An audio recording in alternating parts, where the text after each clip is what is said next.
Hello, welcome to my art studio. I thought it could be really fun today to make a video about how I learned to mix colors. I'm Madison, I'm 27 years old and I'm mostly a self-taught artist.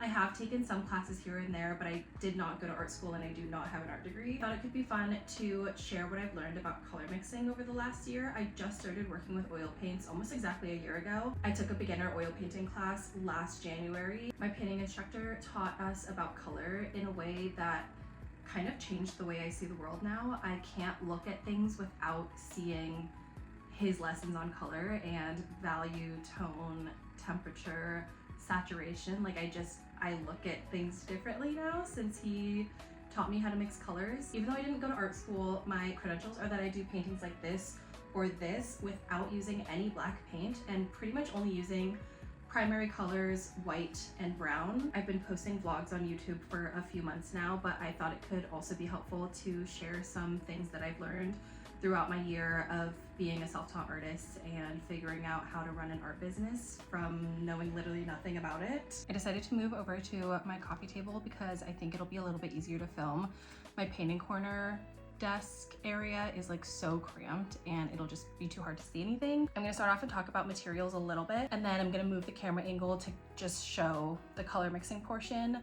I wish I had enough cameras for like a 2-camera setup, but alas, I do not. Okay, as far as materials go, this is what I've been using for the past year, and I haven't really felt a need to upgrade anything yet. For a beginner, I would definitely say that this basic amount of stuff is enough. This is the palette that I use. They are sheets of palettes, I guess, and it's like disposable. I chose to go this route because as a beginner, I was really scared of how all the cleanup and stuff looked with oil paints. Disposable palettes felt easiest to me. This is the Gray Matters paper palette, and then the sheets are like this. They're kind of like a waxy material. You just take one. This is what you will be mixing paints on. I actually like to tape my palette down to something, whether it's my desk or I also have like a wooden plank, just like a wooden piece of like plywood. I currently have a palette on there that I'm using to paint a portrait of my dog, and I don't really feel like removing that and putting this on it, so I'm just gonna tape it down to my coffee table.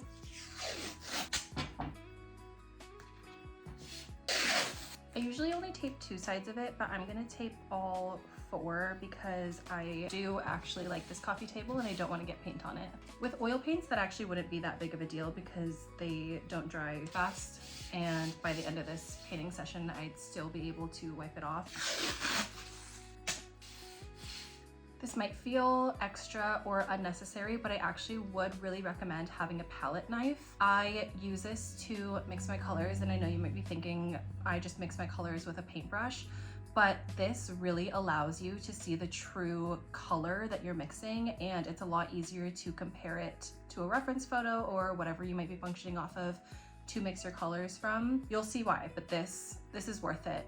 They're not very expensive. The next thing that might not be as expected is gloves. My painting instructor made it very clear that when paint gets on your skin, it can enter your bloodstream. Paints, especially like oil paint or acrylic, they have a lot of toxins. If it happens once or twice, you're gonna be fine, but if you are planning to be a lifelong painter, the amount of exposure that you would give yourself by painting without gloves every time that you paint is not gonna be good for you. I always put on a pair of gloves before I touch any paint. The brand of paints that I bought for my first painting class are the Utrecht brand.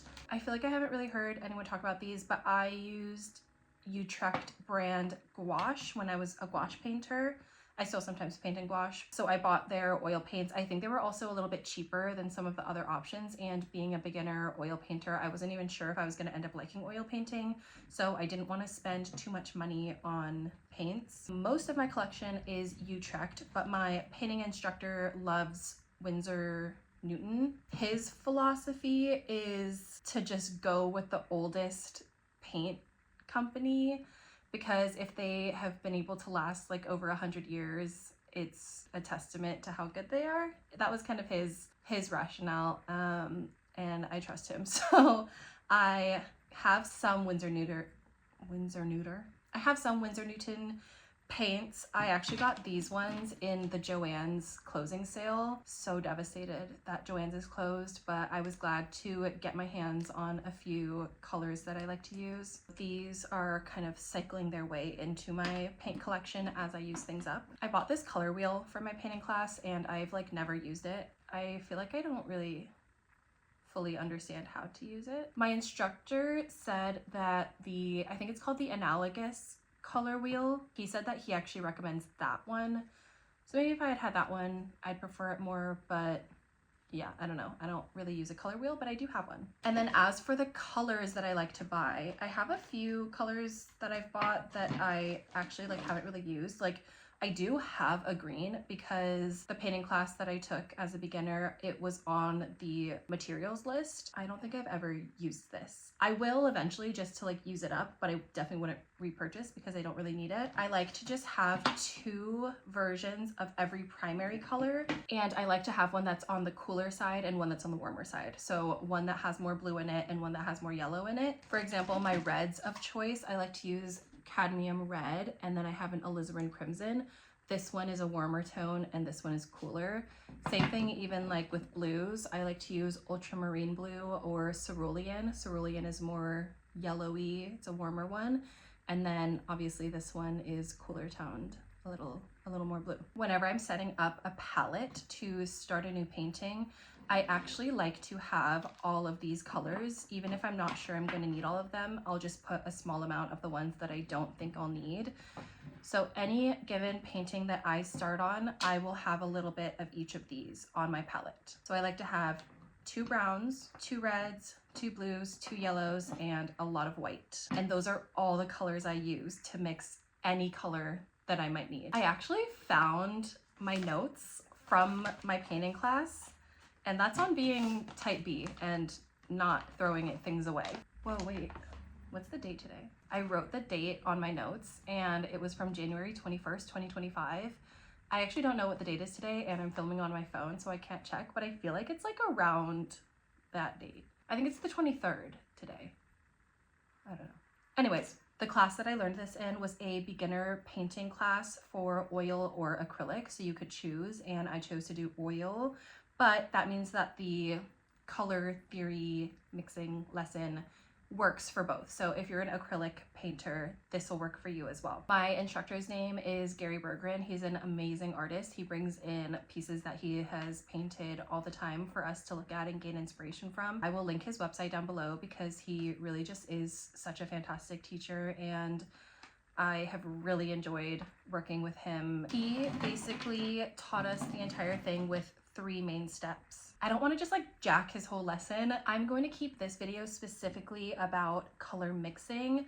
The lesson he gave us was about color in a more broad sense, and he went so far as to teach us about where in a painting it might be more vibrant of a color or maybe a little bit less saturated, how sunlight comes into play and changes colors, and just so much more. So if you do want to learn more about that kind of stuff, I can definitely make another video, but I don't want to be too overwhelming in this one, so I'm going to keep it just to color mixing. The main 3 things to focus on when you're mixing any color is value, temperature, and saturation. Value is going to be how light or dark something is. Think how much white or black might be in it. Temperature is going to be warm versus cold. So in color terms, that's going to be more yellow or more blue. Saturation is more about the intensity of color, so how dull versus how vibrant it's going to be. The most vibrant a color can be is straight out of the tube. Paint makers will basically make the paints very vibrant because they know they're going to be mixed with other things once they're out of the tube.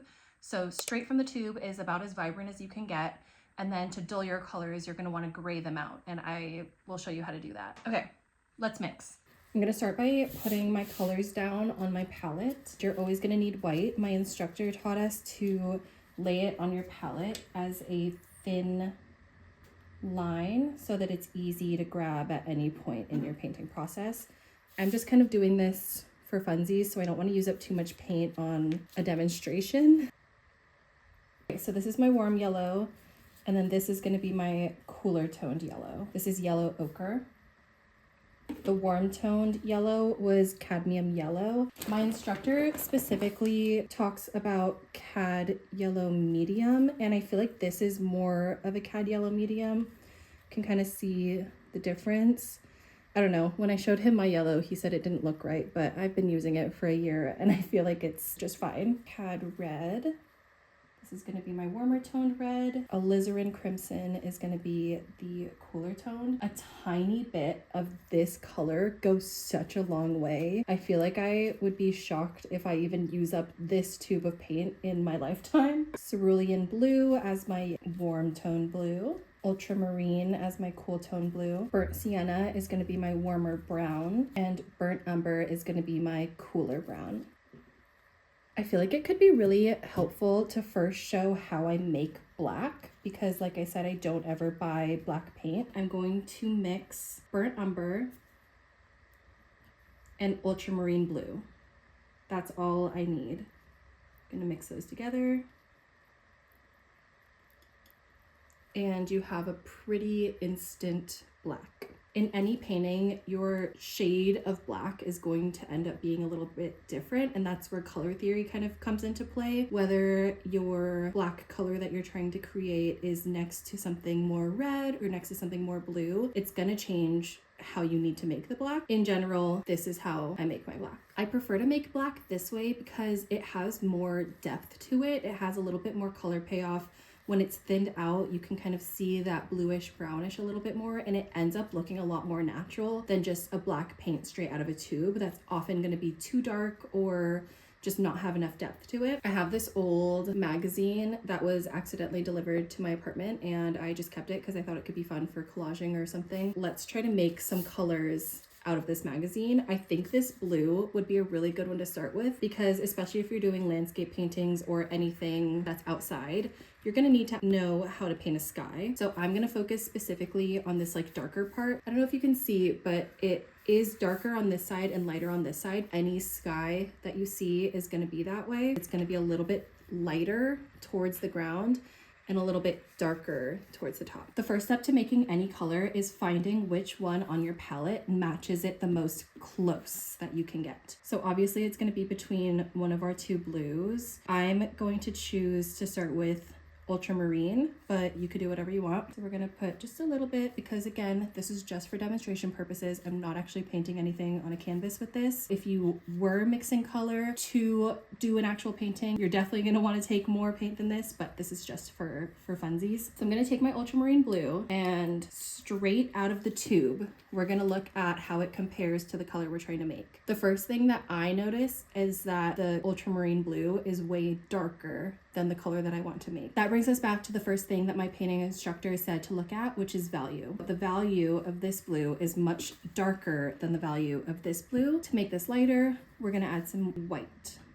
I'm gonna start off with a smaller amount because I have a small amount of blue, and we're gonna see how far that takes us. As you can see, that changed it a lot with just one simple step. So now when I put my palette knife over the magazine, it's a lot closer, but we're still not quite there. I actually think that I overdid it on the white, so we're gonna add a little bit more ultramarine back in there. That's one thing that is nice about working small when making adjustments. It's hard to undo things without adding a whole bunch of something. Adjust as you go, but make the adjustments kind of small. Okay, that's a lot closer. Another tip that my painting instructor gave me is to squint your eyes, and if the palette knife disappears into the color that you're trying to make, like you can no longer differentiate the difference between the magazine and the palette knife when squinting, that means that you have nailed the value. That means that the value is correct and you don't have to do anything else with white or darkening. When I squint my eyes looking at this palette knife over the magazine, I still can see the palette knife, and to me it looks a little bit lighter. So I'm gonna add even more ultramarine back in. And again, I'm just gonna work slow.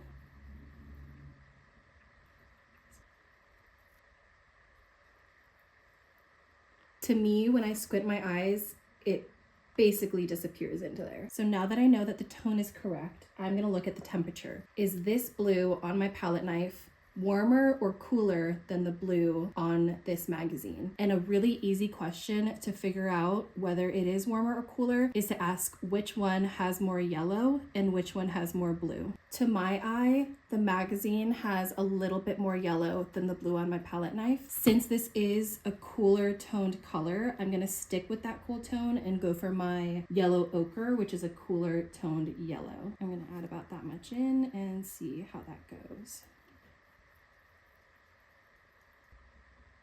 I would say that that's pretty close to the magazine color. And if I were in my painting class, he would say that that's good enough. A lot of times when you're painting, you don't have to get the color exactly right. Oftentimes it just has to be close enough to work for your painting. So we were able to achieve the color on the magazine without even having to look at the third step, which was saturation. But if we did need to adjust the saturation of this, two things that I would do would be to either gray it out. To gray out a color, you would quite literally make a little bit of gray.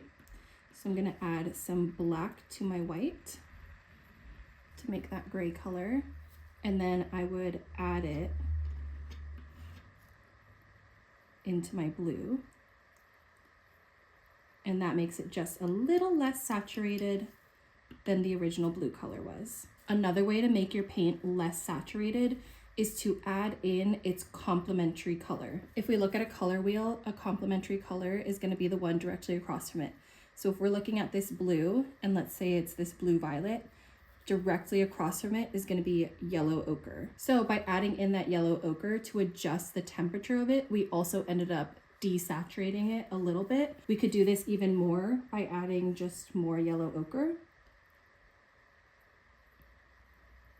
And you can see that now that color is less saturated than that color. We've got a lot of blue going on here, so let's try making a completely different color. This is a really nice, vibrant orange. Let's try to make it. To get this orange, we're gonna look here and see what the closest color to this orange is. To me, it's gonna be either the red or the yellow. I'm gonna start with the yellow just because red goes a very long way with paints, and I'd rather add in little bits of red at a time than try to correct by adding in yellow. I'm gonna end up using way more yellow than I wanted to. We're gonna place our yellow there.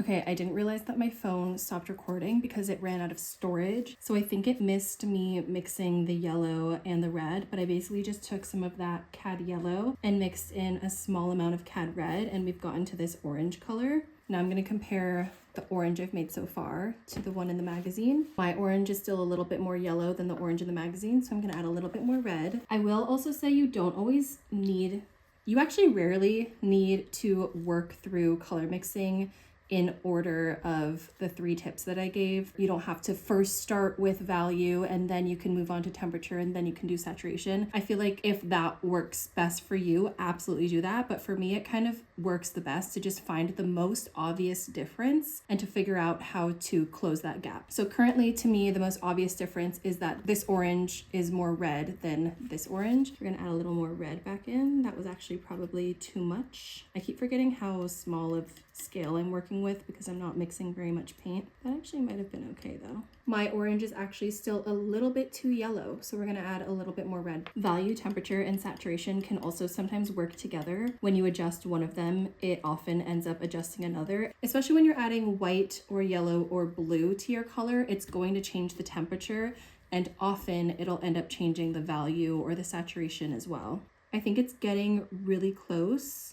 If I were using this in a painting, I would probably say that this is good enough, but I'm gonna add in just a teeny bit more red because I think we can get a little bit closer. And I don't know that I'm gonna have to adjust anything else because it's such a vibrant color. I don't think it needs to be desaturated in this case. And I think that the value of the colors straight out of the tube are already pretty close to what we wanted for the magazine. The more that you do this, the more your brain just makes these connections and sees the differences of things in ways that you probably don't think that you ever would. I'm gonna add the smallest amount of red, and then I think it's actually perfect. To me, that disappears right into the background. A lot of times when I'm painting, I like to waste as little paint as possible. So sometimes I'll try to take a color and turn it completely into a different color. And let's see if we can do that here with this like super bright orange. and let's just kind of see if I can make a new color.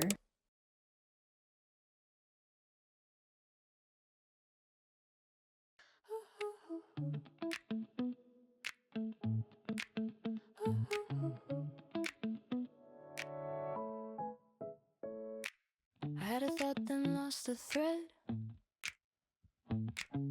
It made sense somewhere in my head.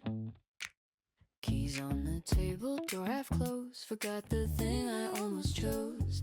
Every plan feels slightly bent, like it went where it was sent. I try to focus, I try to see, then laugh at my own irony. Nothing's wrong, it's just that I don't need to know the reason why. I keep waiting for the cue, but the moment already moved.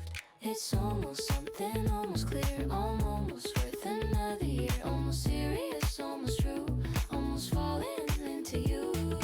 I don't need it tight enough, I like it better, almost not. It's almost fine, it feels enough right now.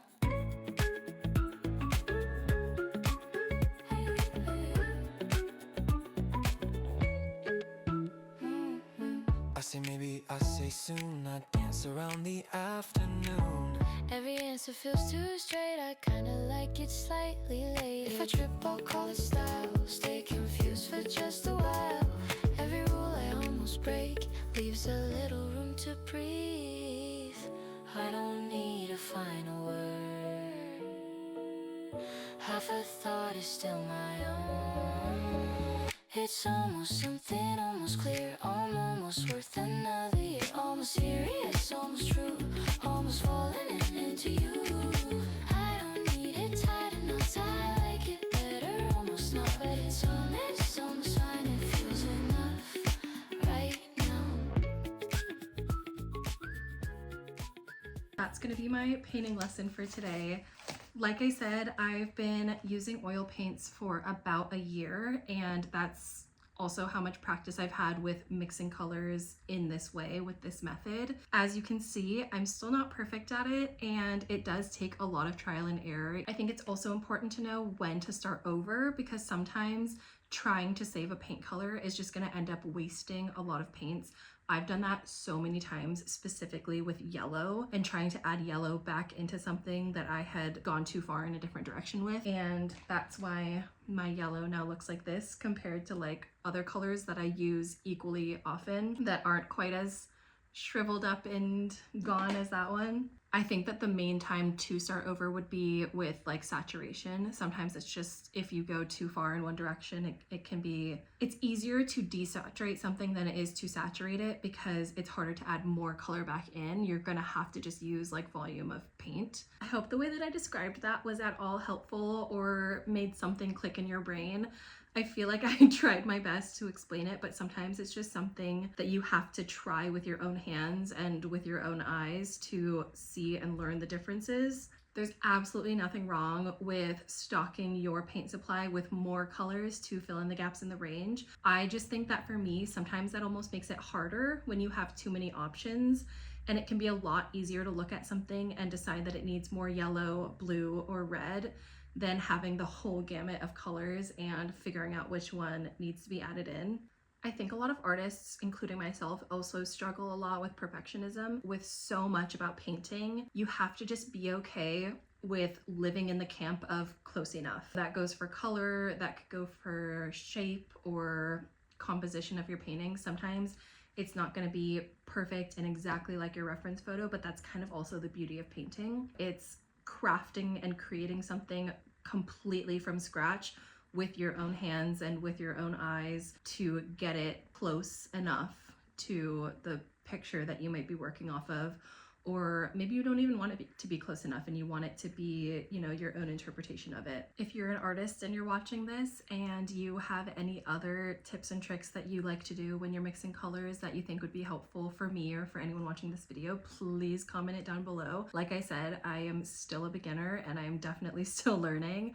I have not perfected this process, but I do think it's really fun to practice and keep trying. I wanted to just share what I've learned so far, but I definitely still have a lot to learn. Like learning any new skill, it just takes time and practice. I'm planning on making a bunch more painting and art videos in general. If that's something you're interested in, make sure you're subscribed and you'll get a notification. I post every Thursday at 8 p.m. If there are other aspects of painting, specifically oil painting, that you would like to know about, please leave a comment below and I'll try to touch on it in another video. A year ago, I was so scared of oil painting because I was previously a watercolor artist and it just seemed like such a foreign concept to me, and there's so many like mediums that people use or different techniques, and I just didn't really know where to get started. So if there's any part of that scares you and you would like some advice on from someone who has recently conquered that fear and now feels a lot more comfortable with oil paints, let me know. I hope this was fun to watch and that you were able to learn something from it. Thank you so much for watching, and I'll see you next time. Bye!